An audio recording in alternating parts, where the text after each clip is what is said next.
आत्तापर्यंत झालेलं 9 अध्यायाचं श्रवण कुरुक्षेत्राच्या रणांगणावर अर्जुनाने श्रवण केलं आणि ते केलेलं श्रवण साक्षात्काराच्या रूपाने फलीभूत झालं. त्या श्रवणाची उपयोगिता म्हणजे त्याला 2 प्रकारचं मी कोण आहे आणि श्रीकृष्ण परमात्मा कोण आहे. वास्तविक त्यांची ही नरनारायणाची जोडी आहे. एक नराचं रूप धारण केलेलं आहे अर्जुनाने आणि परमात्मा श्रीकृष्ण नारायण आहेत. परंतु हे नर नारायण हे फक्त 2 विग्रह आहेत की ज्याच्यामध्ये एक फक्त उपाधी भिन्न आहे, परंतु दोन्हींचंही असणारं अधिष्ठान रूप अधिष्ठानभूत असं जे चैतन्य आहे ते एकच आहे. परंतु अर्जुनाला कालाच्या ओघामध्ये याचा विसर पडलेला आहे आणि भगवान का आपुला आपणपया विसरू जो धनंजया तेच रूप यया अज्ञानासी. मी कोण आहे याचा पडलेला जो विसर आहे आपल्याला, त्यालाच म्हणतात की आपल्या स्वरूपाचं आत्मस्वरूपाचं अज्ञान झालं. त्या अज्ञानामुळं त्याला मी देह आहे, कर्ता भोक्ता आहे असं वाटायला लागलं. मी सुखी दुःखी आहे, जन्म मरण परंपरेनं मी युक्त आहे असं जीवाला काहीच कारण नसताना केवळ स्वरूपाचं अज्ञान झालं आणि म्हणून असं वाटायला लागलं. तेव्हा तत्वतः नर नारायणांची ही जोडी अखंड अभंग अच्छेद्य एकरूप अशा स्वरूपाची आहे. परंतु जगाला ह्या जीवब्रह्मैक्य ज्ञानाच्या द्वारा मोक्षाचा मार्ग सांगण्यासाठी या ठिकाणी श्रवण करण्यासाठी अर्जुन नर झाला आणि परमात्मा नारायण झाले. इतकंच नाही तर त्या नराच्या जीवनाचं सारथ्य करून म्हणजे अर्जुनाचे रथी होय हा सारथी भगवान परमात्मा सारथ्य करायला लागले. वास्तविक ह्या युद्धामध्ये असणाऱ्या रथाचं सारथ्य करतात असं नाही, त्याचा सगळा जीवन रथाचं सारथी परमात्मा आहे किंवा प्रत्येक जीवाच्या त्यांनी लिहिलं की उपनिषदामध्ये काय आत्मा रथिनम विद्धी आत्मानं रथिनम विद्धी शरीरम रथमेव तू बुद्धिम तू सारथिम विद्धी मनः प्रग्रहमेवच इंद्रियानी हयानाहुर्विषयांस्तेषु गोचरान असं शास्त्रामध्ये वर्णन केलं. उपनिषदांनी सांगितलं की आत्मा हा रथी आहे आणि शरीर हा रथ आहे, मन हे लगाम आहे आणि जे इंद्रिय आहेत ही त्या आणि विषय जे आहेत तर हे प्राण्यांना म्हणजे जे पशु आहेत त्या पशूंना चरण्याचं रान कुरण म्हणजे ही विषय आहेत आणि त्यामध्ये इंद्रियान हयानाहुर विषयांस तेषु गोचरान असं वर्णन केलेलं आहे. तेव्हा या ठिकाणी परमात्मा हा खरं सर्व जीवांचा रथी किंवा आत्मानं रथिनम विद्धी तोच त्या ठिकाणी सर्वांचा रथी किंवा सारथी आहे. म्हणून परमात्म्याने या ठिकाणी बाह्यसुद्धा भूमिका सारथ्याची या ठिकाणी घेतलेली आहे. आणि ही गोष्ट अर्जुनाच्या लक्षात येत नाही, जणू काही अशी कल्पना केली. अर्जुन एकच गुरु शिष्याचे करुणी मिस अमृतामध्ये सांगतात की एकपणा नव्हे सुसास. त्यांना एकटं करमत नाही, कारण का एकट्यामध्ये आनंदाचा भोग होत नाही आणि द्वैत सत्य असलं तर आनंदाचा भोग होत नाही. तेव्हा भगवंत आणि अर्जुन यांनी या ठिकाणी आपल्या एकी एकलाचे आसोनी एकटा विश्वी विश्वाकार होनिया ठेला जया परिवो तैसाची गमला नंदनंदन हा आचोजा आंबोलावो. लोकांना हा जो परमार्थ पथ आहे त्या पथाचं स्पष्टीकरण अनुभूती यावी आणि त्याचं फल प्राप्त व्हावं म्हणून एक नर आणि नारायण किंवा अर्जुन आणि श्रीकृष्ण ही 2 रूपं परमात्म्यानेच धारण केलेली आहेत. राखो जाता शिष्या ते गुणपणही धाडिले तिथे तरी गुरुगौरव दयाते सांडीचे ना. ज्या परमात्म्याचं आपल्या अर्जुनाचं कल्याण करण्यासाठी त्यांनी आपलं गुरुपणसुद्धा बाजूला सोडलं, परंतु ते गुरुपण जे ते मूळचं अंगभूतच परमात्म्याचं असल्यामुळं ते त्याला सोडून जात नाही अशा प्रकारची स्थिती आहे. म्हणून ते एकपण नव्हे सुसास गुरु शिष्याचे करुणी मिस, आपणच आपली वास पाहतोसे. परमात्माच आपणच स्वतः एक अर्जुनाच्या रूपाने होतो आणि आपलाच आनंद आपण भोगतो. म्हणून म्हणतात ना, हे आपलीची आवडी धरुनी खेळिया, आप आपणा ते व्याला रे, अशा प्रकारची त्याची स्थिती आहे. म्हणून इथं सांगतात की हा जो परमात्मा आहे तो अर्जुनाच्या बरोबर जेव्हा संवाद करतो आणि अर्जुनाला काय करतो, आपल्याही स्वरूपाची आठवण करून देतो. स्वतःचं मी कोण आहे, मी तुझ्या समोर असणारा चतुर्भुज किंवा द्विभुज रूपातला श्रीकृष्ण परमात्मा, श्रीकृष्ण हा सारथी एवढंच माझं स्वरूप नाही, तर मी सर्व व्यापक अखंड निर्विकार उदासीन असंग असणारं एकमेवाद्वितीय स्वगत सजातीय विजातीय भेद रहित देश काल परिच्छेद वस्तू रहित असा असणारं सच्चिदानंद घन ब्रह्म मी आहे. हे अर्जुनाला तळहाताच्या आवळ्याप्रमाणे त्या आपल्या स्वरूपाचा परिचय करून देतं, साक्षात्कार करून देतं. त्यावेळेला अर्जुन स्वतः म्हणतो की अर्जुन उवाच परम ब्रह्म परंधाम पवित्रम परमं भवान पुरुषम शाश्वतम दिव्यम आदिदेव मजम विभुम. भगवंताला एवढी विशेषणं दिली. वास्तविक ही विशेषणं आतापर्यंत भगवंतानीच, आपण गीतेचा दुसऱ्या अध्यायापासून पाहिलं तर परमात्म्याने आपल्या स्वरूपाचा हाच परिचय करून दिलेला आहे. आणि अर्जुनाला मात्र तेव्हा कळला नव्हता. जेव्हा हे उपदेशाचं अर्जुनाला ग्रहण झालं आणि भगवंताची कृपा पूर्णपणे अर्जुनावर ओसंडून वर्षाव करू लागली आणि अर्जुनाने सर्वांगाचं कान करून हे ऐकलं, तेव्हा अर्जुनाला जेव्हा याची अनुभूती आली, आत्मसाक्षात्कार झाला, तेव्हा त्याला कळलं की भगवान श्रीकृष्ण हा केवळ सारथी नाही, तर हा अखंड असणारं निरतिशय व्यापक ब्रह्म आहे. त्यावेळेला म्हणतो की परम ब्रह्म परमधाम, तुम्ही परब्रह्म आहात, तुम्ही परमधाम म्हणजे संपूर्ण जगताचे असणारे प्रकाशक आपण आहात, किंवा संपूर्ण जगत ज्यांच्यामध्ये सामावतं अशा प्रकारचं जगताचं अधिष्ठान आश्रय आधार आपण आहात. आपण अत्यंत परम पवित्र आहात, म्हणजे अपवित्रतेचा ज्याला स्पर्शच कधी झाला नाही असं तुमचं किंवा आपलं स्वतः सिद्ध अशा प्रकारचं पावित्र्य आहे. आपण पुरुष आहात जेवढे, म्हणून हे पुरुष शब्द म्हणजे काय, शरीर धारण करणारा कोणताही जीव आहे त्याला पुरुष म्हणतात. या पुरुष शब्दामध्ये शास्त्रामध्ये स्त्री आणि पुरुष ह्या दोघांचाही समावेश होतो. दोघंही शरीरधारी आहेत किंवा सगळे शरीरधारी म्हणजे आकाराला आलेले, किंवा जेवढे जेवढे जीव आहेत त्या जीवरूपी नगरामध्ये शयन करणारा म्हणजे अधिष्ठान रूपाने असणारा, आणि जो स्वतः कधी उत्पन्न झाला नाही आणि ज्याचं नाशही होत नाही, म्हणजे जो अज आहे आणि अविनाशी अशा प्रकारचा आहे. त्या परमात्म्याच्या सर्व क्रिया ज्या आहेत त्या दिव्य आहेत, अलौकिक अशा आहेत. आपण म्हणतो ना, आधरम मधुरम वदनम मधुरम मधुराधिपते रखिलम मधुरम.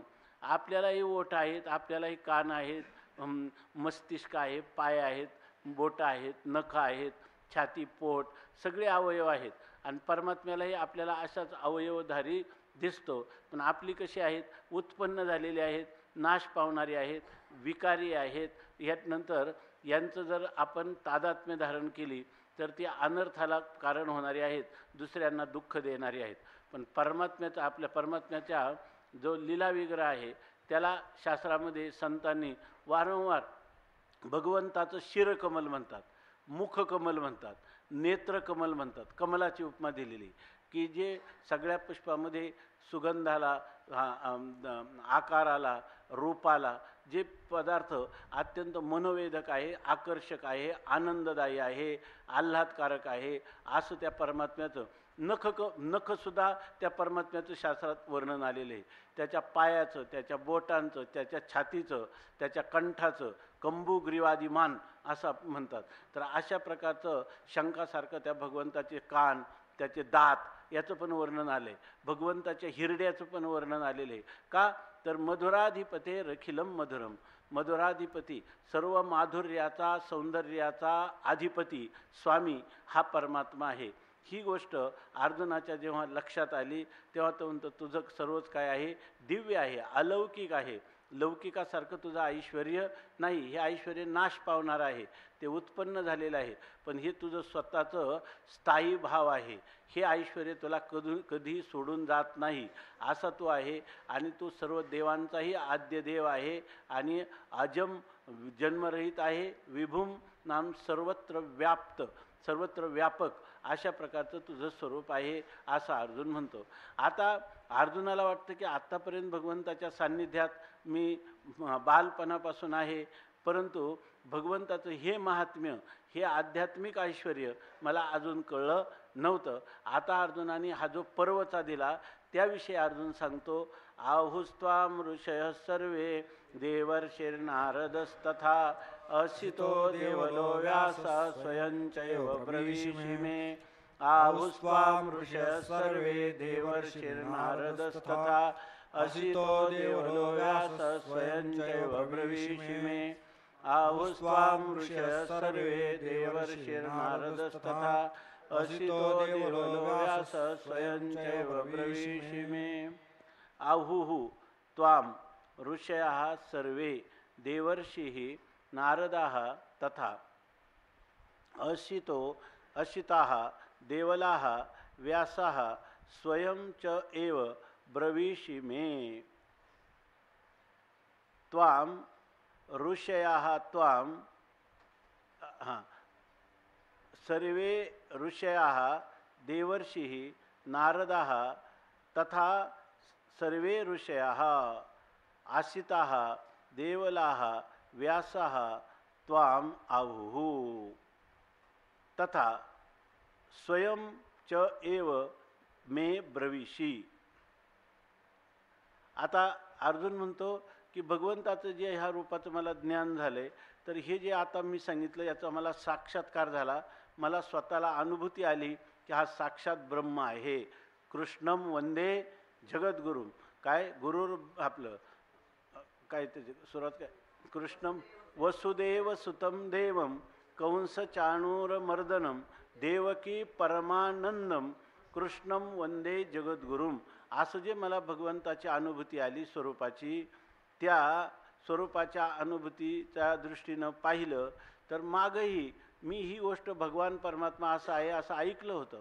भगवंतालाच अर्जुन आपला पर्वचा देतो की त्वाम, तुला देवर्षी नारदाः, देवर्षी नारद किंवा आसिताः किंवा आसित नावाचे ऋषी मुनी, देवलाः देवल नावाचे मुनी, व्यासाः व्यास मुनी, हे सर्व ऋषयः सर्वे ऋषयः, हे सगळ्याच ऋषींकडून जेव्हा मला श्रवण करण्याचा योग आला तेव्हा त्यावेळेला त्वाम आहू, ते तुझ्या संबंधाने सांगत होते.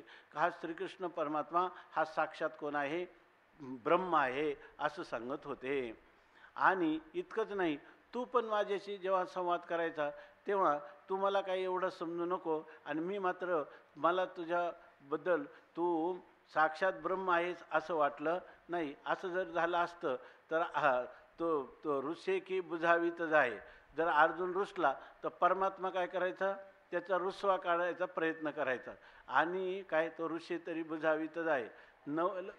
नवल पिशे लागले आहे पार्थाचे देवा. अजून कोपे की निवांतुस आहे. मी तुझ्यावर रागवायचा आणि तो अगदी सहन करायचा, त्यामुळं मला वाटायचं का हा अपराधीच आहे, उगीच हा सहन करतो असं नाही असं मला वाटायचं. परंतु तू एक माझ्या नातेवाईक आहे असं वाटायचं, तू यादवांचा मुलगा आहे असं मला वाटायचं. आणि परंतु मी ज्या वेळेला हे ज्या सगळ्यांच्या स्मृती, ह्या नारद स्मृती आहे, नारदांचं पंचरात्रागम आहे ग्रंथ, तांत्रिक ग्रंथ आपलं आगम ग्रंथ, आणि नारदांचं आपण आता पाहिलं मागं भक्तिसूत्र आहे. तर हे भगवंताच्या भक्तिसंबंधाने भगवंताच्या महात्म्याचं वर्णन नारदाने केलं. देवल नावाचे ऋषी, त्यांची देवल स्मृती आहे, ती स्मृतीमध्येही तुझं वर्णन केलेलं आहे ब्रह्मस्वरूपाचं. कृष्ण परमात्मा हा ब्रह्मस्वरूप आहे असं वर्णन केलेलं आहे. नारदांनी केलं, देवानी केलं, व्यासांनी तर सगळ्या ठिकाणी तुझं वर्णन केलं. व्यासांनी वर्णन केलेलं भागवत जर पाहिलं तर ते सर्व काय आहे, कृष्ण परमात्म्याचं ब्रह्मरूपाने केलेलं वर्णन आहे. आणि हे सर्व त्यांच्याच मुखातून मी ऐकलं. आणि एवढंच नाही, तू पण मला पूर्वी म्हणजे स्वयं च एव ब्रवीशी, तू स्वतः देखील मला ही गोष्ट सांगतोस, म्हणजे आतापर्यंत सांगत होतास, तुझ्याही मुखातून मी हे ऐकलं असं सांगतात. पै आणि काही एके परी ये प्रतितीची येतसे थोरी, जे मागे आयशेचे ऋषीश्वरी सांगितले तुते. पै, आता निश्चयाने अर्जुन बोलतो की आणि काही एके परी, आणखीनही एक परी म्हणजे प्रकार आहे की ये प्रतितीची येतसे थोरी. ये प्रतिती म्हणजे ह्या अनुभवाची प्रतिती येतच, प्रतितीची थोरी येतसे. तो हा जो अनुभव आहे ना, ह्या अनुभवाची थोरी म्हणजे थोरवी, मोठेपणा काय आहे ते आता येतसे, ते मला आता यायला लागलं, म्हणजे कळायला लागलं की हा अनुभव तू इतका मोठा आहे, त्या तुझ्या महानतेची, तुझ्या थोरपणाची मला आता प्रतीती आली, मला आता प्रत्यक्ष अनुभव आला.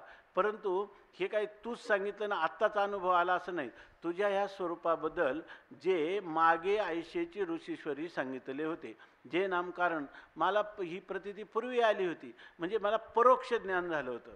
इथं आतापर्यंत मला अपरोक्ष ज्ञान, साक्षात्कार, तुझं वास्तव स्वरूप हे मला आत्तापर्यंत कळलेलं नव्हतं. परंतु एवढं खरं का तुझं जे आता मी तुझं वर्णन केलं, हे वर्णन मी ऋषींच्या मुखातून, पूर्वीही अनेक ऋषींच्या मुखातून, आणि हेच वर्णन तुझ्याही मुखातून मी हे ऐकलं होतं. परंतु ते म्हणतात जे मागे आयशेची ऋषीश्वरी, ऋषीश्वर म्हणजे ऋषय हा मंत्रद्रष्टारा, वेदातल्या मंत्राचं द्रष्टे असणारे हे जे ऋषी आहेत, श्रेष्ठ श्रेष्ठ अशा प्रकारचे देवल, व्यास वगैरे ऋषी, त्या ऋषीश्वरांनी तुते सांगितले. तुते म्हणजे तुझ्या स्वरूपाचं वर्णन मला आत्तापर्यंत हे सांगितलं होतं. कालच आम्ही थोडं चिंतन केलं की या ठिकाणी असं आहे की जर हा 10वा अध्यायामध्ये अर्जुन जर म्हणतो की मला तुझं स्वरूपाचा साक्षात्कार झाला, तर मग पुन्हा पुढचे अध्याय कशाला झाले, तर त्याच्याविषयी ज्या संस्कृत टीका आहे ते म्हणतात की म्हणजे टीकाकार, संस्कृत टीकाकार म्हणतात बरेचसे की आतापर्यंत अर्जुनाला परोक्ष ज्ञान झालं, त्याला दृढ अपरोक्ष ज्ञान झालं नाही, आणि ते होण्यासाठी पुढचा ग्रंथ सांगितला. परंतु ज्ञानोबरायांच्या संकल्पनेतला अर्जुन जो आहे, त्या अर्जुनाने 10व्या अध्यायात हे जे म्हणतो परमब्रह्म परमधाम असं जेव्हा म्हणतो, त्यांनी परमात्म्याला ब्रह्मरूपाने ओळखलं की नाही, आणि ज्या अर्थी त्याला समज त्याला आपणही त्याचाच एक अंश आहे, तद्रूप आहे, त्याचा आणि माझं स्वरूप एक आहे असंच अर्जुन बोलतो की नाही. मी आता तुझ्यामध्ये माझ्यामध्ये भेद नाही. ज्ञानोबरायांचा हा जो या अध्यायामध्ये जे कथन आहे अर्जुनाच्या भूमिकेमधलं, ते पूर्णपणे दृढ अपरोक्ष ज्ञानी आहे, ज्ञानीपुरुषाचं हे दर्शन आहे. याचाच अर्थ असा आहे, पुढची मग ज्ञानेश्वरी का झाली, तर या ठिकाणी अर्जुनाला बोध झाला तरी पुढे ज्ञानेश्वर महाराजांनी केली की त्याच्यानंतर भगवंताला अर्जुन आणि मी या दोघांच्या ऐक्याचा, सुखाचा भोग व्हायचा असेल तर 2 लागतात. म्हणून भगवंतानी अर्जुनाला पूर्णपणे समरस होऊ न देता या ठिकाणी पुन्हा ह्या संवाद सुखाचा आनंद घेतलेला आहे.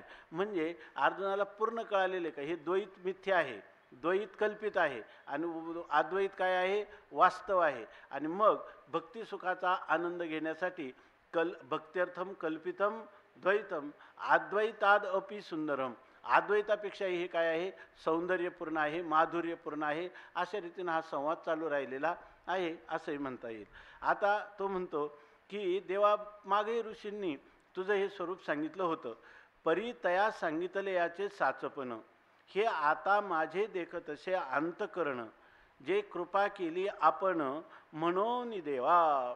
परी म्हणजे परंतु म्हणजे काय, तर आत्तापर्यंत अनेक ऋषींनी तुझ्या स्वरूपाचं ब्रह्मरूपाने कथन केलं असलं तरी, तूही सुद्धा कथन केलं असलं तरी, तया सांगितले याचे साचपण, त्यांनी जे सांगितलं त्याचे खरेपण म्हणजे त्याची खरी वास्तव अनुभूती, हे माझे अंतकरण आता देखत असेल. माझ्या अंतकरणाला आता त्या बोलण्यांच्या, ऋषींच्या बोलण्याचं महत्त्व, त्याची मला स्वतः साक्षात्कार अनुभूती आता देखत असे. आता मला त्याचं खास म्हणजे परमात्म्याचं ब्रह्मरूप आणि दर्शन हे मला आता झालेलं आहे. म्हणजे आता माझ्या अंतकरणाला याच्याबद्दल कोणत्याही प्रकारची विपरीत भावना किंवा संशय माझ्या अंतकरणात राहिलेला नाही. जसा तू आहेस तसं तुला मी आता ओळखलेलं आहे. बरं, अर्जुन हे सांगतो, हे का बरं पूर्वी नाही झालं ना आता का झालं? तर याचं खरं कारण असं आहे, जे कृपा केली आपण म्हणून देवा, हे देवा आपण कृपा केली म्हणून तुझे त्या सांगितल्याचे साचपण माझे अंतकरण आता देखत असे. ते पूर्वी ऋषींनी सांगितलं त्याचं खरेपण का आलं तर आपण कृपा केली. हे देवा तू माझ्यावर आता कृपा केलेली आहे. तुझा माझ्यावर जेव्हा अनुग्रह झाला तेव्हाच मला याचा अनुभव झाला. म्हणजे याचा अर्थ श्रीगुरूंचा जोपर्यंत शिष्यावर अनुग्रह झाला नाही तोपर्यंत त्यांनी कितीही ह्या शब्दाचं श्रवण केला असेल तरी ते शब्द त्याला जोपर्यंत गुरुकृपा झाली नाही तोपर्यंत त्याचं साक्षात्कार रूप फल त्याला अनुभवाला येत नाही. आता तू माझ्यावर कृपा केली म्हणून या ठिकाणी मला हा बोध झालेला आहे असं सांगतो. त्यांनी सांगितलं मग मागचं वायाला गेलं का? मागचं वायाला गेलेलं नाही. ह्याचा अध्यायात मला वाटतं ओवी आहे की जी बनकरू झाडे शिंपे जीवेसाठी पाडूनी जन्मे काढी आटी परी फळेशी तैची भेटी जई वसंतू पावे. तो जो माळी आहे तो वर्षभर त्या झाडांना पाणी घालत राहतो, त्या झाडाची मशागत करत राहतो, परंतु फळं नाही त्याला वाटेल तेव्हा मिळत. फळ येण्याची एक वेळच यावी लागते आणि ती वेळ जेव्हा येते फळेशी तैची भेटी, फळाची भेट किंवा फळाची प्राप्ती तेव्हाच होते की जेव्हा वसंत ऋतू येतो. तसं जोपर्यंत श्रीगुरूंचा अनुग्रह होत नाही तोपर्यंतच मनुष्याला या ठिकाणी ह्या संसाराच्या विषयीची सत्यता, जीव आणि परमात्म्यातला भेद ह्या गोष्टी सत्य वाटतात किंवा सुखी दुःखी कर्तृत्व भोक्तृत्व हे आपलं आहे आत्मेच्या ठिकाणी आरोपित होतो. पण ज्या वेळेला त्याला श्रीगुरूंची खऱ्या अर्थाने कृपा होते त्यावेळेला हा सगळा संसार त्याच्यासाठी मावळून जातो. मावळवीत विश्वाभासू. पण कधी नवल उदयला चंडांशू, तो कोणता तर अद्वयाब्जिनी विकासू वंदू आता. ह्या अद्वयाब्जिनी म्हणजे अद्वैत रूपी कमलिनीचा विकास करणारा गुरुकृपारूपी सूर्य जोपर्यंत जीवनात येत नाही तोपर्यंत त्याला याची अनुभूती येत नाही असं अर्जुन म्हणतो. येरवी नारदू अखंड जवळाये तोही ऐसेची वचनी गाये परी अर्थ न बुजोनी ठाये गीत सुखचे ऐको. ते म्हणतात नारद आहे ना, नारदाचं काम काय आहे? अखंड गळ्यामध्ये विणा आणि भगवंताचं गुणसंकीर्तन, नामसंकीर्तन, लीला संकीर्तन, स्वरूप संकीर्तन हेच नारदाचं आहे. नारद भगवंताने त्याला सांगितलं की माझे भक्त गाती जेथे नारदामी उभा तेथे. या ठिकाणी मी कुठंच भेटणार नाही, परंतु मी कुठं भेटणार तर मदभक्ता यत्र गायंती तत्र तिष्ठामी नारद. माझे भक्त ज्या ठिकाणी गातात त्याच ठिकाणी मी असतो असं सांगितल्यामुळं अर्जुनाचं कोणते ही कीर्तन भक्ती जी आहे ती अर्जुनाने नारदाने जीवनामध्ये त्या कीर्तन भक्तीच्या साधनेचा अंगीकार किंवा अनुष्ठान करण्याचं ठरवलं आणि तो तिन्ही कुठं ती लोकी गमन नारदा, मुखी नाम आणि हाती विना अशा प्रकारचा तीही त्रिभुवनी गमन नारदा. त्या सगळ्या ठिकाणात स्वर्ग मृत्यू पाताळात निष्प्रतिबंधपणे भगवंताच्या गुणांचं अनुवाद करीत हा नारद सर्वत्र विचरण करत असतात. आणि त्या नारदाच्या आणि अर्जुनाच्या भेटीमध्ये त्यांनी श्रीकृष्ण परमात्म्याचं वर्णन सांगितलं होतं. त्यावेळेला नारदो अखंड जवळ आहे. तो आमच्या हस्तिनापुराला वगैरे कुठेही तो आमच्या त्यांनी पाहते पांडव अखंड वनवासी परिते देवासी आठविती. त्यांनी आठवण केले त्यावेळेला हा परमात्मा त्यांच्याजवळ उभा असायचा आणि नारद जे आहेत ते अखंड आमच्याकडं यायचे. नारदांचं कुंती मातेकडं पांडवांकडं अखंड येणं असायचं आणि तो नारद अखंड जवळ आहे, तो एकदम जवळ यायचा आणि तोही आयशेची वचनी गाय. आणि आता तुम्ही जसं तुमचं स्वरूप सांगितलं ना, गीता, गीता ह्याचाच अर्थ आहे, हे सुद्धा काही गाणंच आहे. म्हणून त्यांनी सांगितलं, फक्त हे गीत कुठं सांगितलेलं आहे? रणांगणामध्ये सांगितलेलं गीत आहे. आणि तोही नारद आला की अशाच प्रकारचं गायन करायचा, की आयुष्याची म्हणजे वचने, म्हणजे तुम्ही जसे आत्तापर्यंत बोलले, धर्मक्षेत्रे कुरुक्षेत्रेपासून सुरुवात झालेला हा जो ग्रंथ आहे, त्या ग्रंथामध्ये आत्तापर्यंत तेषामेवानुकंपार्थ या श्लोकापर्यंत आपण जसे बोलले, हे रणांगणामध्ये गायलेलं काय आहे? गीत. आपण जसे बोलले हेच गीत मला नारदांनी अखंड ह्याच प्रकारचं चिंतन मला अंतर्मुख करण्यासाठी, माझ्या कल्याणासाठी तो सांगत असे. नारदू अखंड जवळ आहे, तोही ऐशेची वचनी गाये. परंतु व्हायचं काय? परी अर्थ न बुजोनी ठाये, गीत सुखची ऐको. परंतु आम्हाला अर्थ न बुजोनी ठाये, आम्हाला अर्थ न बुजोनी म्हणजे अर्थ आम्हाला कधी कळलाच नाही. त्या नारदाच्या बोलण्याचा तात्विक अर्थ काय आहे न बुजोनी आम्हाला कळलाच नाही. ठाये, आम्ही आपल्या जसं आहे तसंच राहिलो. म्हणजे आपण जसं म्हणतो ना, पाण्यात एखादा दगड किती दिवस राहिला तरी तो बोटचेपा होत नाही, तसं अखंड नारदाने आमच्या घरी येऊन अनेक वार तुझं वर्णन केलं, परंतु आम्हाला ते कळलंच नाही. हे जे शब्द आता तू सांगितले तेच शब्द नारद आम्हाला सांगत होते, पण ते आम्हाला कळलं नाही. आम्ही काय करायचो? गीत सुखची ऐको. आम्हाला त्या गायनापासून होणारा जो आनंद आहे ना, त्या आनंदामध्येच आम्ही काय असायचो? मग्न असायचो. आणि तो कोणता राग म्हणतो, कसे आलाप घेतो, काय ह्याचंच आम्हाला कौतुक वाटायचं. त्याचाच आनंद आम्ही वरवरच्या स्तरावरचा असणारा तोच आनंद आम्ही घ्यायचो. तुझं वास्तव जे त्या शब्दांचा जो अर्थ आहे, त्या अर्थ आम्हाला कधी कळलाच नाही असं सांगतो. जी एक घडलेली गोष्ट सांगतो. एकदा गुरुवर्य वैकुंठवासी जगन्नाथ महाराज पवार आमच्याकडं आले. आपल्या दवाखान्यात असताना ते 3-4 दिवस राहिले आणि ते म्हटले की नगरला एक मोठा महात्मा आहे, परंतु त्या महात्म्याला आम्हाला भेटायचं आहे. त्यासाठी जरी मी वेळच काढलेला आहे म्हणे, तर त्यांना भेटायचं आहे, पण त्यांचं फक्त मला दर्शन घ्यायचं आहे. परंतु त्यांच्याकडे शिकलेल्या 2 स्त्रिया होत्या तिथं याच्यामध्ये, कोणता चितळे रोड, तर त्यांच्या घराचा मी पत्ता आणलेला आहे. आणि त्या पत्त्यावर जाऊन त्यांच्याशी मला काही चर्चा करायची. आणि मग जर त्यांच्या यांनी झालं तर त्यांचं दर्शन करायचं, त्यांच्या गुरूंचं दर्शन करायचं. म्हणलं करू आपण चौकशी. त्यांनी पत्ता आणला होता. मग आम्ही गेलो दुसऱ्या दिवशी नगरला आणि मग त्या पत्त्यावर आम्ही त्या वाड्यावर गेलो. तर वाड्यावर गेल्यावर त्यांनी सांगितलं की आता तुम्हाला चर्चा करायला आमची काही मनस्थिती येते नाही, कारण आमचे गुरुजी जे आहेत, तर ते गुरुजी ते म्हणे आता 10 का 11 दिवस झाले होते, त्यांना नुकताच त्यांचा विधी झाला होता किंवा 14वा असं काय.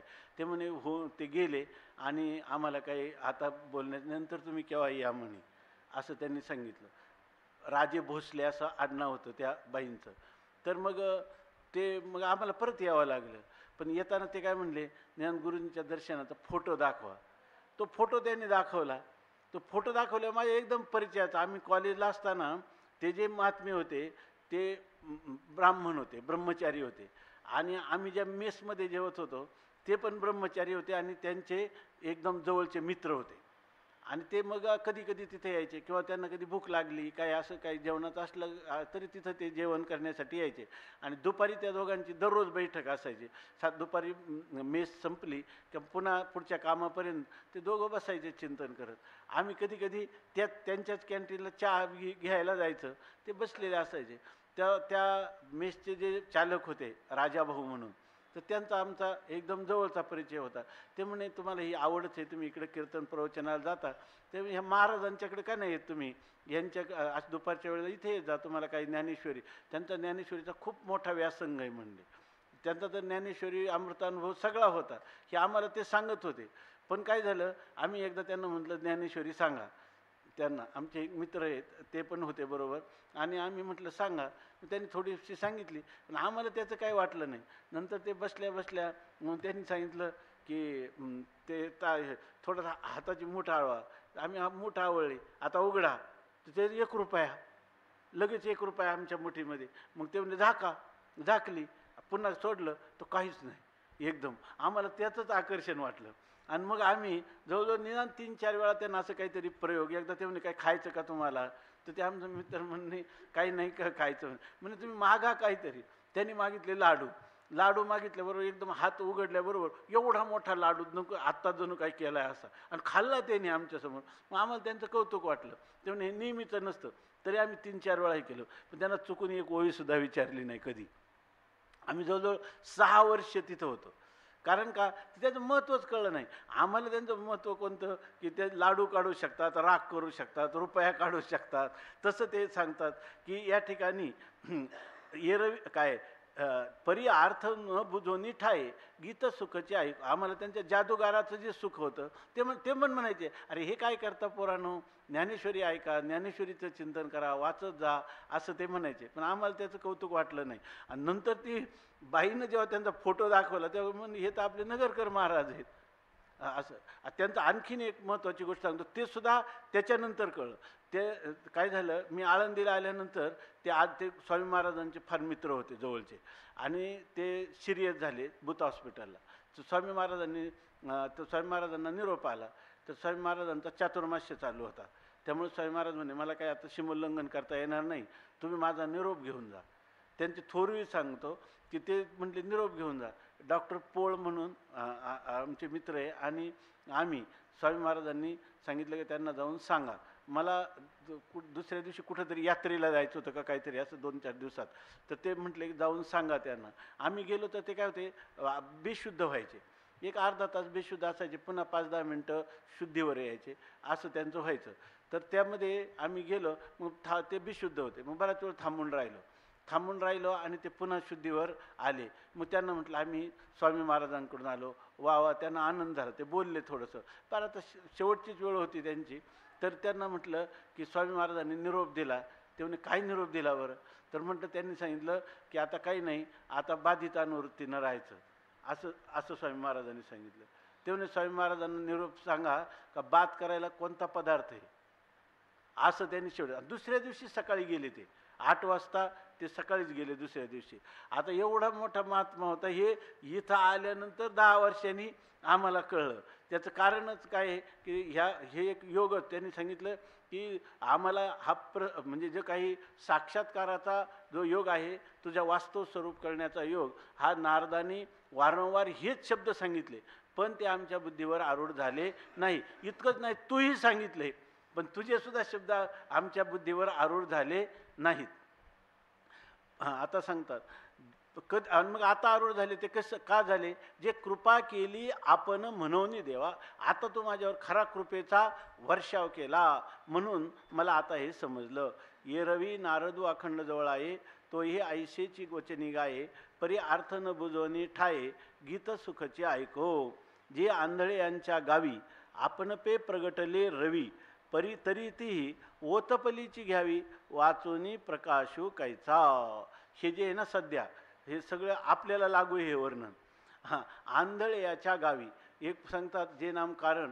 जर हे घडलं कसं, याच्यासाठी अर्जुनच एक उदाहरण देतो की आंधळे लोकांचं गाव आहे सगळं, आणि सगळ्या आंधळ्या लोकांच्या गावामध्ये रवी आपण पे प्रगटले, सूर्य आपण स्वतःहून प्रगट झाला आंधळ्या लोकांच्या गावामध्ये.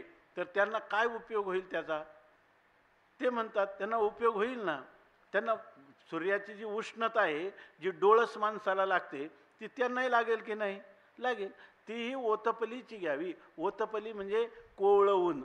त्या सूर्याचं कोवळं ऊन, सूर्य आल्यामुळं ते त्याचं सेवन करू शकतील की नाही, त्या कोवळ्या उन्हाचा आस्वादन किंवा उपयोग त्यांनाही होईल. वाचुनी प्रकाश उकायचा, एवढंच होईल. पण वाचुनी म्हणजे याशिवाय त्यांना प्रकाशाचा लाभ घेता येईल का. आता सूर्य उगवलेला आहे, आपल्याला कुठं जायचं हे कळावं आहे की नाही, हे त्यांना कळेल का, मार्ग सापडेल का त्यांना इकडं तिकडं जाण्याचा, सूर्यामुळं दिसणारच नाही.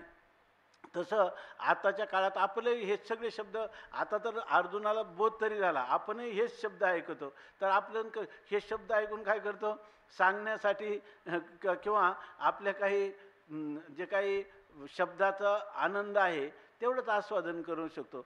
त्याच्या अर्थाचं आस्वादन करणं किंवा त्याच्या अर्थरूपतेकडे जाणं हे खरं त्याची ओळख करून घेणं आहे. तेव्हा आपण काय करतोय, ह्या शब्दाचं फक्त कोवळवून पाहतो, आहे की नाही. परंतु प्रकाश आहे का, हे शब्द आपल्याला प्रकाश देत नाहीत. म्हणजे वास्तविक द्यायला पाहिजे, पण आपण तसे. याचं कारण काय आहे, आपण आंधळे. याचा अर्थ काय आहे, हा बोध जरी कोणी दिला तर घेईल त्याचा काय आहे, बोध आहे. आणि याचा जो मनुष्य परोक्ष ज्ञानामध्येच समाधानात राहतो तर त्याचा अपरोक्षाकडे जाण्याची त्याची प्रवृत्ती होत नाही. म्हणून म्हणतात की अशी त्याची स्थिती झाली. अजूनही सांगतात, येरवी देवर्षी अध्यात्म गाता आहात रागांगेशी जे मधुरता तेची फावे येर चित्ता न लगेची काही. येरवी जर आम्ही पाहायला गेलो ना दुसऱ्या रीतीनं, तर देवर्षी अध्यात्म गाता, देवर्षी नारद, देवर्षी देवल, व्यास, हे जे लोक आहेत हे सगळे अध्यात्म गाता, हे आत्मज्ञानाचंच गायन करत होते. म्हणजे सगळे जे हे ना, सगळे शास्त्र हे सगळे ऋषी हे कोणाचं वर्णन करतात, आत्मसंबंधानेच वर्णन करतात. परंतु आता हेच आत्मसंबंधाने वर्णन गायनाच्या रूपाने ते करत असताना आम्ही काय पाहायचं, आहाच म्हणजे आपाततः वरवर असणारी रागांग, म्हणजे त्या कोणता राग आहे त्या रागाची जी अंग आहेत त्याच्यामध्ये, त्या रागामध्ये असणारी जी मधुरता आहे, माधुर्य आहे, तेच माधुर्य तेची फावे ते आम्हाला कळत असे की आता हा कोणता राग आहे. काय आपल्याला तर त्यांची नावं माहीत नाही. तर या अनेक प्रकारचे राग ते सांगतात की जर तो राग गायला तर दिवसा किंवा रात्री दिवे लागत होते. अशा काय, दीप नावाचा राग आहे. पाऊस पडत नसला ते गायला तर पाऊस पडू शकतो. मेघ मल्हार नावाचा राग आहे. हे आम्हाला कळायचं, ते राग काय आहेत, त्या रागाचा आनंद आम्ही घ्यायचो, तेची फावे. आणि येर म्हणजे दुसरं आत्मज्ञानाचं काय होतं, आत्मज्ञानाचं ते गायन करत होते. पण ते येर म्हणजे ते आत्मज्ञान चित्ता न लगेची काही, आमच्या चित्ताला मनाला ते काहीच न लगे, ते काही स्पर्शच करीत नव्हतं, कळतच नव्हतं. अशा प्रकारचं आहे. कितीतरी वेळा महापुरुषांच्या घरात असणारी लोक, त्याच्या सहवासात शेजारात असणाऱ्या लोकांना अध्यात्माचं काही कळत नाही. नंतर साईबाबांना, गजानन महाराज यांना जे जवळून पाहणारी काही लोक होती, त्यांचे जे सेवा करणारे त्यांना पण वेड्यात काढत होते. वेड्याची सेवा वेडेत म्हणून करतात. त्यांच्या जेव्हा सिद्धी प्रगट झाल्या किंवा आजही, तेव्हा त्यांना वाटतं आम्ही तर जवळून पाहिलं, आम्ही एक वेडा मनुष्य, नाही तर त्यांच्या जीवनात त्यांना कोणी त्रास दिला असता का. तर तसं सांगतात, तेची फावे येर चित्ता न लगेची काही, त्याच्या चित्ताला मनावर आम्हाला काही कळतच नसायचं. फक्त त्यांनी केलेलं गायनाचं सुख, रागाचं सुख, त्यांनी आळवलेले राग याच विषयी आम्ही आनंद घ्यायचो. पै आशिता देवलाचे निमुखे मी एवं विधा तुते ऐके परितई बुद्धी विषय विखे घारिली होती. असं का होतं, याच्यामध्ये एक महत्त्वाचा असं जर श्रवण करतो, स्वामी महाराज सांगायचे, श्रवण करतो वेदांताचं आणि मनन करतो संसाराचं, म्हणून साक्षात्कार होतो दुःखाचा. काही लोक काय म्हणतात, आमचा वेदांत जसं आहे ना, बटन दाबलं की लाईट येते, तसं आमके वाजले म्हणजे मला ज्ञानेश्वरी ऐकायची. अशा प्रकारचं श्रवण चालू असतं. पण तिथं गेल्यानंतर जर पाहिलं तर बऱ्याच वेळा चित्ताचा विक्षेप असतो, त्याच्यामध्ये एकाग्रता नसते, त्याच्यामध्ये मधून त्यांनी जे सांगितले ना, लय, झोप येते, कधी विक्षेप होतो, चित्त चंचल होतं, कधी त्याच्या दृष्टांतातच रस घ्यायला लागतो, रसास्वादन करतो, आणि कधी कधी कशाय नावाचा आपल्या अंतकरणात ज्या वासना आहेत त्याला अनुकूल जे असेल तसे अर्थ काढतो.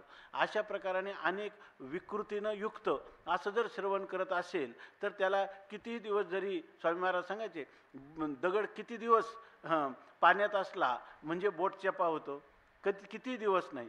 तसं जरी कितीही श्रवण केलं तरी ते अधिकार्याने केलेलं श्रवण फलीभूत होत असतं, इतरांना श्रवण फलीभूत होत नाही. तेच अर्जुन सांगतो, आशिता देवलाचे निमुखे, आशित नावाचे ऋषी, देवल नावाचे ऋषी यांच्या मुखातून एवं विधा, तो अशा प्रकारचा आहे असं मी तुते ऐके, असं तुझं मी ऐकत होतो. पण अर्जुनाला आता कळलं, हे पण कळलं की तेव्हा नाही कळलं आणि आताच कसं कळलं, हे का नाही कळलं याचं कारण पण कळलं. काय कारण कळलं की तई बुद्धी विषय विखे घारिली होती. त्यावेळेला काय की ह्या खरं जे विष आहे ना, त्याचं वर्णन केलं शास्त्रामध्ये. विष आहे ना, विष माणसाला एकदाच मारतं, आयुष्यात घेईल त्यालाच मारतं. परंतु विषय हे सुद्धा काय आहे, विष आहे. परंतु त्या विषयापेक्षा विषयरूपी विष हे जास्त मादक आणि जास्त घातक आहे. कारण का, ते विष एकदा मारतं आणि हे विषयरूपी विष माणसाला पावलोपावली मारतं. ते विषम काय एक वारम काय घ्नंती, एकाच वेळेला मारतं. पण विषय जो आहे तो पदोपदी मनुष्याला मारत असतो. आणि त्यावेळेला काय झालं म्हणतो की माझी बुद्धी जी आहे ती ह्या विषयरूपी विषयाने घारिली होती, म्हणजे पूर्णपणे व्यापलेली होती, भरलेली होते. म्हणजे हे जरी ऐकत होतो मी, माझी योग्यता ऐकण्याचं भाग्य मला होतं, त्याच्यामध्ये राग वगैरे कळण्याचं, त्याच्यामध्ये असणारे अलंकार रस व त्या शब्दांचे काही कळावे एवढी माझी योग्यता होती. वाचे बरवे कवित्व कवित्वी रसिकत्व इथपर्यंत माझी योग्यता होती.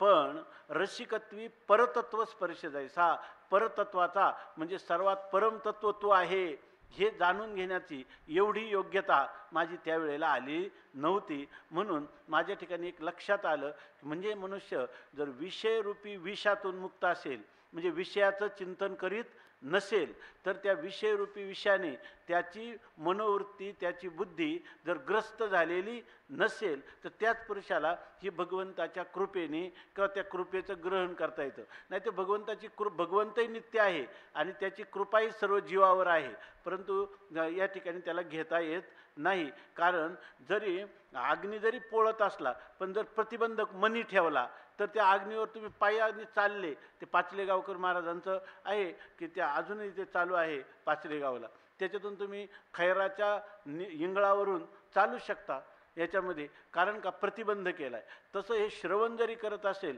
पण विषयासक्ती नावाचा प्रतिबंध जर त्या ठिकाणी असेल, तर त्या ठिकाणी श्रवण फलीभूत होत नाही.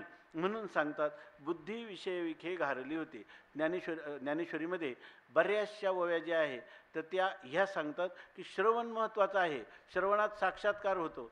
पण होत नसेल तर तुमच्या ठिकाणी हे प्रतिबंध असले पाहिजेत. आणि त्या प्रतिबंधाच्या निवृत्तीचे अमुक एक उपाय आहेत. सर्व ज्ञानेश्वरीमध्ये ह्या 9000 ओव्यात बऱ्याच ठिकाणी विस्ताराने, अनेक ठिकाणी कुठं संक्षेपाने ही गोष्ट आपल्याला सांगितलेली आहे. परंतु ज्ञानोबाराय ही गोष्ट प्रतिबंध निवृत्तीची साधनं सांगतात, तर ह्या गोष्टी समजावून त्याच्या निवृत्तीची साधनं किंवा साधन अनुष्ठान करण्याकडं आपली जर प्रवृत्ती झाली, तर ही विषयासक्ती राहिली नाही, म्हणजे आपल्यावरही भगवंताची कृपा जी आहे ती निष्प्रतिबंधपणे होऊन अर्जुनाला जी अनुभूती आली, अपरोक्ष अनुभूती आली, ती प्रत्येक जीवाला येऊ शकते. फक्त त्याचं जे दोष आहेत त्या दोषाचं निराकरण करून श्रवण केलं पाहिजे. बुद्धी विषय विखे घारिली होती. आता अर्जुन सांगतो, बरं विषयाचं काय आहे, विषयाचं विक मग तुम्ही का नाही काढलं? ते म्हणतात विषयाचं काय झालेलं आहे की विषयरूपी जे विष आहे त्याचं सामर्थ्यच असं आहे की त्याच्यामध्ये परमार्थ जरी श्रवणही करीत असला, परमार्थ श्रवण करण्याकडे प्रवृत्ती होत नाही, श्रवणही करीत असला कारण विषयासक्ती, परमार्थ श्रवण करत असला तरी ते फलीभूत होत नाही, कारण त्यालाही कारण काय आहे, विषयासक्ती. बरं, परमात्मा ज्ञान झाल्यानंतरही मनुष्याला रम्य समाधान मिळत नाही, यालाही कारण काय आहे, विषयासक्ती, हेच याचं कारण आहे. हे या ठिकाणी ज्ञानोबाराय सांगतात. विषय विषाचा पडी पाडू, गोड परमार्थ लागे कडू, कडू विषय तो गोडू, जीवाशी झाला. ते म्हणतात विषय विष म्हणजे विषय हेच कोणी विष आहे, आणि त्याचा पडी पाडू म्हणजे त्या विषयारूपी विषयाचं असं सामर्थ्य आहे, इतकं सामर्थ्य आहे की गोड परमार्थ लागे कडू. परमार्थ हा मधुर आहे, परमार्थ महाधन, जोडी देवाचे चरण, व्हावया जतन, हे उपाय लाभाचे. परमार्थ हे सर्वात महान धन आहे, परंतु ह्या विषयासक्ती नावाच्या विषयाचा असा प्रभाव आहे की तो गोड असणारा, कल्याणकारक, मंगलकारक असणारा परमार्थ किंवा परमार्थाचं साधन, ते साधन त्याला गोड असताना, वास्तविक आहे बघा ना, आपल्याला जर विचार केला तर आपल्या जीवनात जेव्हा आपण भक्ती करतो किंवा हे अध्यात्माची साधना करतो, ती साधना करताना सुद्धा आनंद आहे की नाही? साधना करता बरं त्याचं आनंदाचं नंतरचं जे फल आहे ते आनंदच आहे की नाही? तसं विषयाचं नुसतं चिंतन करायला लागलं तेव्हापासून दुःख सुरू होतं. विषयाच्या भोगातही सुख आहे आणि विषयाच्या त्याग करतानाही काय होतं, आपलं विषयाच्या भोगातही दुःखच आहे. आणि तो भोगात जे सुख आहे ते दुःख मिश्रित सुख आहे. आणि ती वृत्ती किती चंचल होते, विषयाची इच्छा निर्माण झाली तेव्हाच वृत्ती किती चंचल होते. आणि थोडा वेळ शांत होते, विषय अनुकूल विषय प्राप्त झाला तर होते, न होते तोच दुसऱ्या विषयाची इच्छा होते आणि पुन्हा वृत्ती चंचल होते. बरं, तो विषय जेव्हा अनुकूल विषय सोडून जातो तेव्हा अंतःकरणात दुःखाचा डोंब उसळतो. असं जीवाला पावलं. सकाळी तुम्ही म्हटले होते ना, ते महाराज नाही आले वाटतं, तर ते विषयांच्या सुख ज्याला आपण म्हणतो तिथं पावलोपावली दुःखाचीच अनुभूती जीव स्वतः घेत राहतो. म्हणजेच याचा अर्थ काय, तो परमार्थ माणसाला गोड वाटायला पाहिजे की नाही, पण तसं होत नाही. तर या ठिकाणी गोड परमार्थ लागे कडू, तो कडू वाटतो असं म्हणतात. आणि कडू विषय तो गोडू जीवाशी झाला. आणि विषय कडू आहेत म्हणजे विषय अनित्य आहेत. विषयांच्या ठिकाणी मिथ्यात्व आहे, अनित्यत्व आहे, अनेक प्रकारचे दोष आहेत आणि त्याच्यामध्ये सगळं पारतंत्र्य आहे. असं जरी असलं तरीसुद्धा तो परमार्थ जो आहे तो कडू वाटतो आणि विषय तो गोडू जीवाशी झाला. आणि त्या जीवाला, त्या जीवाच्या अंतःकरणाला, मनाला विषय काय वाटतो, गोड आहे, मधुर आहे असं वाटतं. त्यांनी सांगितलं की बचनाग जसा आहे तो सुरुवातीला खाताना गोड आहे, परंतु तो मनुष्याला निश्चित मरण आणतो, अशा प्रकारची स्थिती आहे. म्हणून कडू विषय तो गोडू जीवाशी झाला. याचा प्रभाव सांगताना मारुती बाबा विनोदाने सांगत असतात की त्या माणसाला कीर्तनात बसला की त्याला झोप यायला लागते याच्यामध्ये. आणि दुसरं जर काही लोकनाट्य वगैरे असला, 7 दिवसाचा जागा असला तरी त्याच्या पापणी लवत नाही, इतका तो एकाग्रतेने ऐकतो. असा हा विषय आसक्तीचा काय आहे, प्रभावच आहे. ते म्हटले की एक मनुष्य, मारुती बाबा विनोदाने सांगत असतात की एक मनुष्य घोड्यावर बसून प्रवास करीत होता आणि त्याच्या पाठीमागे त्याच्याबरोबर गडी चालला होता. तो म्हणायला लागला, अरे मला इथं झोप यायला लागली, इथं जवळ कुठं कीर्तन तर नाही ना चाललं. म्हणजे कीर्तनाचा वारासुद्धा त्याला नको वाटतं ते म्हणणे. आणि जर एखादा तमाशा असला तर त्या ठिकाणी त्याला तो म्हणतो, मी आता रस्त्याने चाललो, आता झोपेची वेळ आपलं रस्त्याने आहे, आता माझी झोपेची वेळ आहे, पण मला झोप येत नाही. एकदम मन काय सजग झालेलं आहे. त्याचं कारण म्हणतो इथं कुठं तमाशा तर शेजारच्या गावात नाही ना, असं म्हणतो. तसा कडू विषय तो गोडू जीवाशी झाला. आणि हे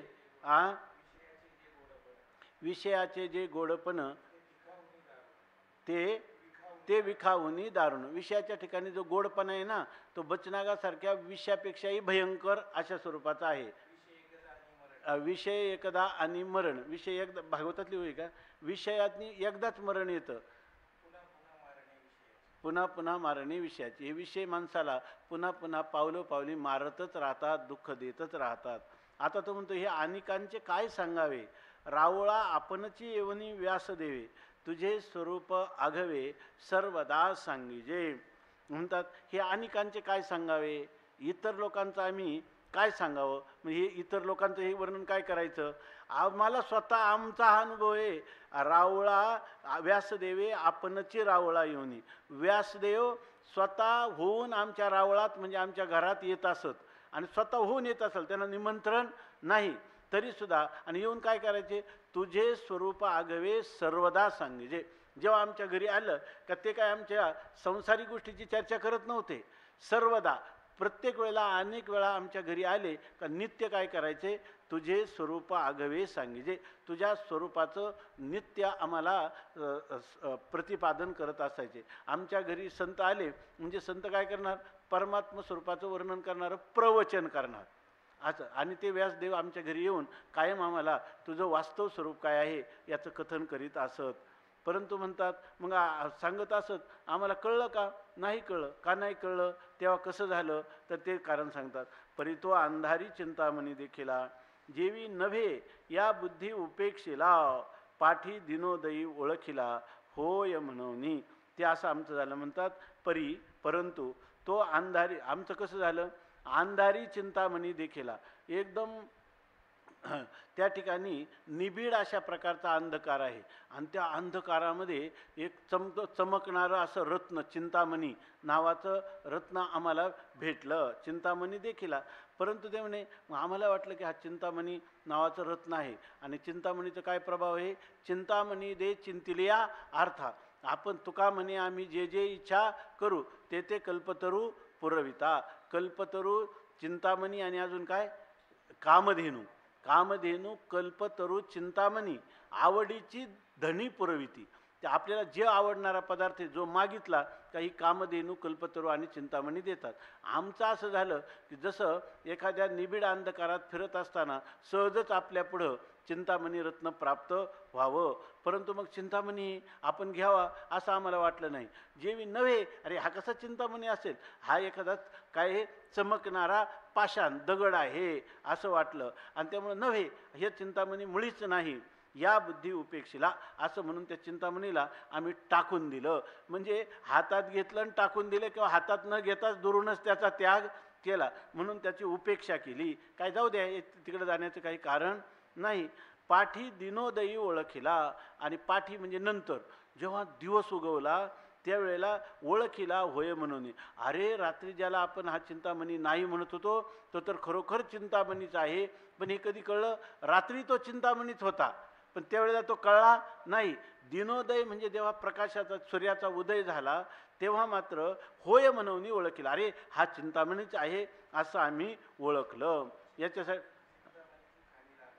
चिंतामणीची खाणी लागली नोहे नोळखीची म्हणून उपेक्ष अभेरिली. चिंतामणीची खाण लागली तरी सुद्धा आम्ही हे चिंतामणी नाही म्हणून तिचा अभेर केला. तैशी तुझी जवळीक धाडिली सांगातीपणे. तसा तू चिंतामणीसारखा, चिंतामणीच्या खाणीसारख्या तुझ्या वचनन तुझी संगती आणि त्याच्यामध्ये कायम आम्हाला केलेला उपदेश होता. परंतु आम्ही, तू आमचा सांगाती आहे, तू श्रीकृष्ण आमचा काय मित्र आहे, याच्या पलीकडं सखा आहे, याच्या पलीकडं आम्ही, तू ब्रह्म आहेस, हे काय आमच्या बुद्धीवर कधी आरूढ झालं नाही. तैशी व्यासादिकांची बोलणी. त्याप्रमाणे ह्या व्यासादिकांची जी बोलणी होती त्या मजपाशी चिदरत्नांची खाणी. तर त्या ठिकाणी ती बोलणी म्हणजे काय, त्या बोलणी म्हणजे आम्हाला काही कमतरता नव्हती, स्वतःहून येत होते, उपदेश करीत होते. म्हणजे चिदरत्नांच्या म्हणजे तत्वज्ञान रूपी रत्नांची खाणी. आणि त्या खाणी काय आम्हाला कुठं जायची गरज नव्हती, त्या स्वतःहून आमच्या घरी येत होत्या. त्या चिदरत्नांची खाणी मजपाशी माझ्याजवळ होत्या. परंतु कधी जरी होत्या तरी मी कधी त्यांची परवा केली नाही किंवा मनावर घेतलं नाही. परी उपेक्षिल्या जात होत्या तरणी तुझविन कृष्णा. तर त्या काय होत्या, सगळ्याच्या सगळ्या त्या उपदेशाच्या खाणी मी काय करत होतो, त्यांची उपेक्षा करत होतो. जसं ते चिंतामणीची रात्री उपेक्षा होती आणि जोपर्यंत तो दिवस उगवला नाही तोपर्यंत त्याच्याविषयी चिंतामणी हा चिंतामणी आहे असा दृढ बोध झाला नाही. त्याचप्रमाणे हे तरणी तुझविन कृष्णा उपेक्षिल्या जात होत्या. तू कोण आहे, तरणी म्हणजे सूर्य.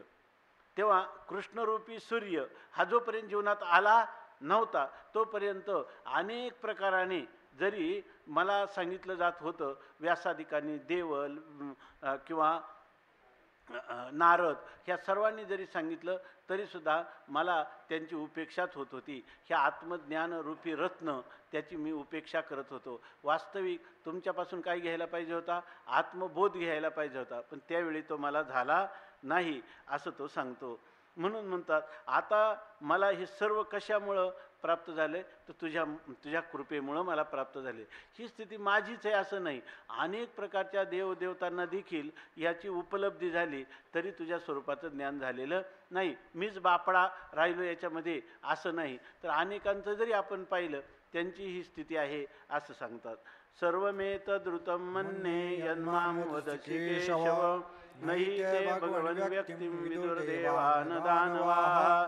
सर्वमेतद्रुतं मन्ये यन्मां वदसि केशव नहि ते भगवन् व्यक्तिं विदुर्देवान् दानवाः.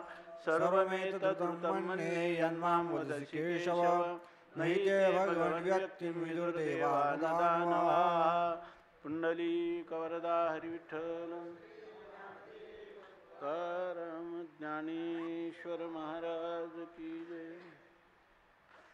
म्हणा पण